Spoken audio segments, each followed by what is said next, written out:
Muito bem, vamos para mais um tópico abordado dentro dos princípios fundamentais da física quântica. Alertando, e eu creio que é importante falar sobre isso, hoje o tema ele não é tão longo, portanto vale a pena uma recordação. O que é que nós vimos até hoje? Nós já falamos sobre o princípio da simetria, o princípio da complementaridade, o quantum de energia, a função de onda, o emaranhamento quântico, o colapso da função de onda, o efeito não local, a correlação quântica, o campo quântico, a ressonância quântica e, por último, no nosso último podcast, o princípio antrópico forte. É importante lembrar também que todos esses princípios ou fundamentos estão ocorrendo de forma simultânea. Nós apenas dividimos para favorecer o estudo. Hoje nós vamos falar, portanto, sobre o efeito Zenon quântico. Que bicho é esse aí, né? Pois é, o efeito Zenon quântico, assim, a verdade é que é um tema de bastante impacto, né? Mas o que a gente vai conseguir relatar aqui ou comentar são os efeitos que os físicos, que os cientistas detectaram, porque na verdade nem eles sabem o porquê, né? Ou seja, não dá para entrar, não há conhecimento suficiente para explicar o que é isso, né? Então o que nós temos de informação, e que não é de agora, viu? Isso é de 1957, que vem de lá. E foi um físico russo, né? Leonid Khalfin, 1957, que ele coloca essa teoria, e que depois foi confirmada em 1970, por aí, por dois outros físicos russos, né? Que foi comprovado esse efeito Zenon, e que ele está restrito aos materiais radioativos, né? Mas não se tem informação por que isso acontece, né? Então, assim, hoje na natureza existem 28 materiais radioativos, obviamente fora daqueles que o ser humano enriquece para aumentar seu poder radioativo, né? Mas o que significa, então, esse material radioativo? Entre os mais importantes, nós temos o césio, o urânio, né? O urânio é o mais poderoso, né? O tório, o polônio, cobalto, estrôncio, rádio, né? Tem muitos outros. Sim. Os menos importantes, né? Toita, uranita, torianita, actínio. E é importante lembrar que a gente fala de radioativo por algo instável, né? Exatamente. São materiais que são inestáveis. O que significa isso? Que eles perdem, né? O átomo perde fragmentos do seu núcleo, né? Ele perde partículas. Ele espontaneamente, pela sua instabilidade, ele expele uma partícula. É diferente, por exemplo, do H2O da água. Pois é. Que é H2O da água. Pois é. Se ficar 1000 anos, vai ser H2O. Então, esses materiais, eles expelem a partícula do núcleo, ou seja, uma partícula se desgarra do núcleo, e todos esses materiais, eles expelem 3 tipos de partículas, que são as radiações alfa, beta e gama, né? Todos esses materiais têm uma característica: todos eles emitem radiação gama, mas não todos emitem alfa ou beta. Ou emite alfa ou emite beta, né? Agora, veja que interessante, né? A radiação menos potente é a alfa, que ela se desloca a 20.000 km por segundo, né? Ou seja, esse fragmento ou essa partícula, ela sai do núcleo a essa velocidade, 20.000 km por segundo. Já a radiação beta, né, e a gama, que é a mais severa, né, elas atingem praticamente a velocidade da luz. Olha só. Então, a radiação gama, que alcança 300.000 km por segundo, que é a velocidade da luz, né? A velocidade da luz é 299.700 alguma coisa, 300 mil. Então, a radiação gama, ela se desloca, essa partícula se desloca na velocidade da luz, né? Que, aliás, é a radiação do Sol, né? Sim, senhor. O Sol emite radiação gama, e por isso que nós nos queimamos no Sol, né? A partícula tem esse efeito em cima do nosso corpo. Como esses materiais radioativos, né, agridem nosso corpo, destroem nosso DNA, provocam câncer. É porque ele não para na pele, né? Pois é, te atravessa, na verdade. Atravessa sistemas. Você não sente, Sim. né, mas ele te queima a pele. Então é interessante você falando dessa explicação de velocidade.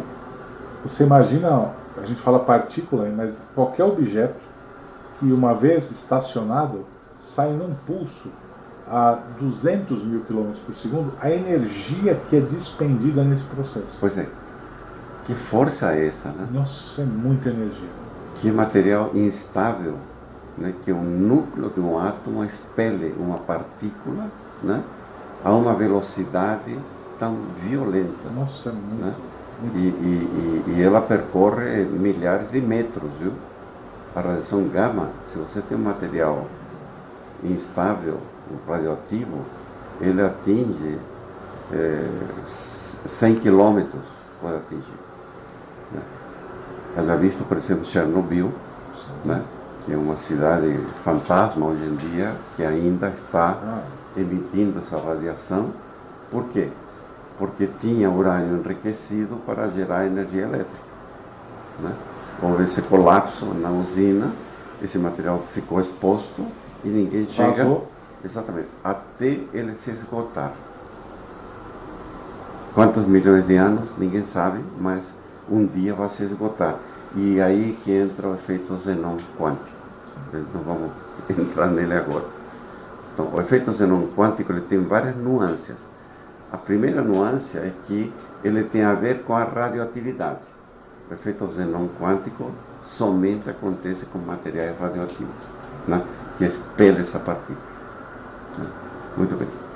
Agora, o primeiro fenômeno que ninguém sabe o que acontece, isso já foi testado N vezes no laboratório, quando um observador olha para esse material instável que emite essa radiação 50% do tempo. Ou seja, se durante uma hora de relógio, ele estaria emitindo radiação por 30 minutos. De forma alternada, mas durante 30 minutos ele está soltando partículas radioativas. Né? Isso em estado de repouso, ou seja, ninguém observando ele. Se um observador, um cientista, observa esse material, esse tempo de expelir a partícula radioativa cai para 0,1%. Ou seja, estamos falando em uma hora por volta de 3,8 segundos. Ou seja, praticamente ele se torna estável. Este é o primeiro conceito do efeito Zenon. Um observador torna, né, estável esse material. Ninguém sabe por quê. Não há explicação hoje para entender isso. O que a gente pode aferir é que a consciência, de alguma forma, interfere. Isso é o que os cientistas nos ensinam. Não? Mas por quê? Como? Não há essa explicação.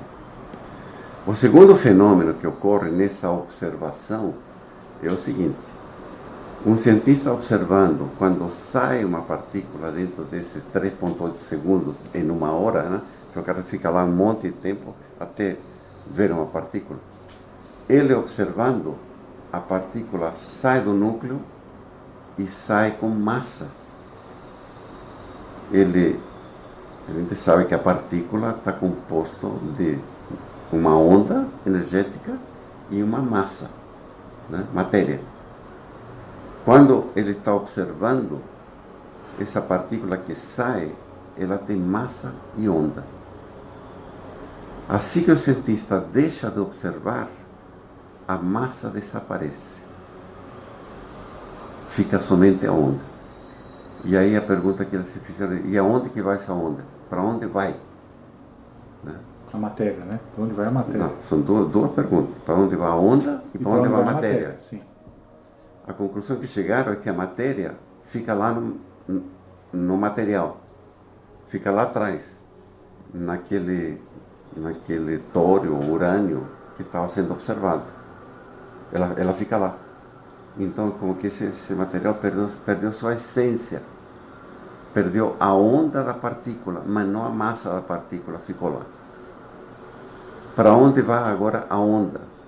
Ele fala, olha, vai para o emaranhamento quântico. Ou seja, ela some do nosso radar. Some, né? Mas fica no emaranhamento quântico. Este é o famoso efeito Zenon.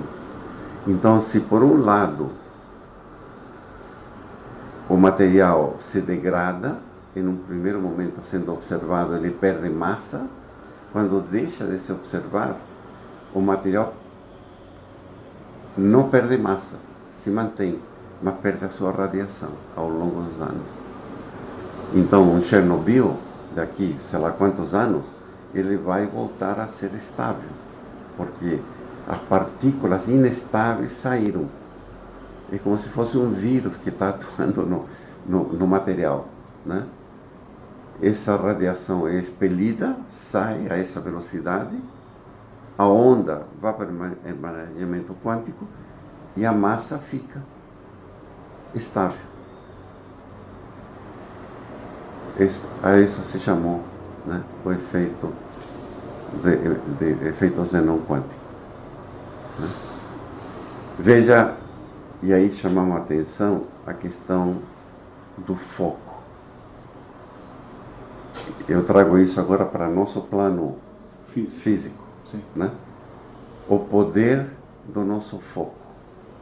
Quando nós temos um problema e nós ficamos com esse problema na cabeça e martelo, ou seja, eu coloco toda a minha atenção em cima do problema, começam a vir soluções. De onde vêm essas soluções? De onde vêm essas ideias? Mas vem. Né? Quanto mais foco eu coloco em cima de um projeto ou em cima de um problema que eu tenho, mais ideias e soluções virão. Né? Ou seja, nós temos um poder nato do ser humano, né, que a gente tem que chamar a atenção. A gente tem que se preocupar de que realmente nós temos algo diferente. Veja o que faz com o material radioativo. É impressionante como que um material radioativo se torna estável através da observação de um ser humano. Que poder é esse? Ninguém sabe. Não há explicação. Eu diria que é interessante porque o efeito Zenon quântico, ele, como você bem colocou, ele é um efeito que ocorre quando nós nos referimos à radioatividade. Exato. Né? Mas o conceito filosófico, né, vamos chamar assim, ele é perceptível no nosso plano, mesmo não havendo essa radioatividade que nós nos referimos. Né? Você bem usou o exemplo agora, quando diz de olhar um projeto, e eu vou mais longe aí. Normalmente, isso acho que praticamente quem nos ouve já passou por uma situação como essa. Você se debruça muitas vezes sobre um problema e fica horas a fio e não consegue encontrar a solução, mas você manteve o foco ali. No instante em que você se desliga desse problema, ou seja, afasta a consciência, nesse instante a partícula se manifesta. Uhum. Né? O efeito Zenon quântico, ele acaba tolhindo o colapso da função de onda. Exatamente. Né? Então, aí você está passeando, vai até a padaria, não está pensando em nada, porque você não aguenta mais pensar, aí você olha para a parede do lado e fala, caramba, acho que eu achei a solução do problema. Você mantém o foco, afasta, a partícula consegue se manifestar. Um exemplo prático, também que não é radioativo, e que provavelmente todos já passaram, é um exemplo da água fervendo no fogão. Você vai fazer um chá, você põe lá uma chaleira, deixa essa chaleira fervendo e fica olhando para ela. Acho que você vai ficar umas 2 horas e a água não ferve. E é instintivo, você fala assim, para de olhar que ela ferve. Outro efeito interessante é o leite, né? Claro. Cada vez que você olha para o lado, o leite ferve. O leite ferve. Cara, quantas vezes já transbordou o nosso leite porque você bobeou? Fala, pô, bobeei, né? Olhei para o lado, puf, ferveu, né? Se você fica olhando, não ferve. Então, quando eu olho para o leite, eu inibo a manifestação das partículas, então eu acabo inibindo essa degradação. Quando eu mantenho o foco, eu inibo a degradação. Quando eu tiro o foco, a partícula se manifesta. Então a degradação começa a acontecer. O exemplo do leite é ótimo, né? É muito, muito interessante. E no fundo todo mundo sabe disso. Sabe. É um conhecimento popular que você fala, isso aí é... Né? Fulano falava isso, e é verdade. Né? Outra questão interessante, tirando desse ensinamento aqui, a questão da radiação, né? Quando você fala na radiação gama, e você sabe que o Sol emite essa radiação que nos queima, né? Você automaticamente te leva a acreditar de que o Sol é uma grande usina nuclear, né? É um reator nuclear gigante, né? O que é o Sol, né? O que é o Sol? O que é o Sol? Né? E quantos milhões e milhões de anos, bilhões de anos, né, levará para esse Sol, né, se extinguir? Ou seja, a natureza realmente é inacreditável, né? Que materiais são esses? Que instabilidade, que energia é essa que torna os materiais instáveis radioativos? Nós não sabemos, não temos a menor ideia. Né? O exemplo do Sol, para mim, é forte, porque mostra, inclusive, o tamanho da nossa ignorância. Você até já andou estudando essa questão do Sol, né? Não tem, somos absolutamente ignorantes com relação Não sabemos a isso. nada. Nada. Nada, absolutamente nada. Você não sabe nada. Como é que pode, né? E aí se a gente acha um Sol complexo, imagina a nebulosa que forma sóis. Pois é. E aí vem a grande pergunta, como que até agora, desde 1957, e tem muita gente estudando, mas muitos cientistas estudando, nós não chegamos ainda a nenhum conhecimento, né, que nos explique este efeito xenon. Simplesmente não há conhecimento. Né? Agora, que situação é essa de que esse material radioativo perde a sua essência radiativa, a sua essência instável? Não sabemos. O que é que freia esse? Pois é, e o mais difícil é que isso é só 4% do universo, né? Pois é. Que é toda a massa visível. O resto tudo está oculto a nós. Pois é. Então, e mesmo assim a gente não consegue entender. E hoje já há instrumentos que medem a massa, né? A massa, matéria no universo. E essa massa que hoje já se detectou é muito superior à massa visível. Sim, não, né? imensamente. É a famosa matéria escura. Sim, exato. Que ninguém sabe o que é, ninguém sabe onde que está. Mas exatamente. Né? E aí vem aquela questão do bóson de Higgins, sim, que é uma partícula que simplesmente cria matéria. Aparece matéria. Ele é o responsável por tornar uma partícula com matéria.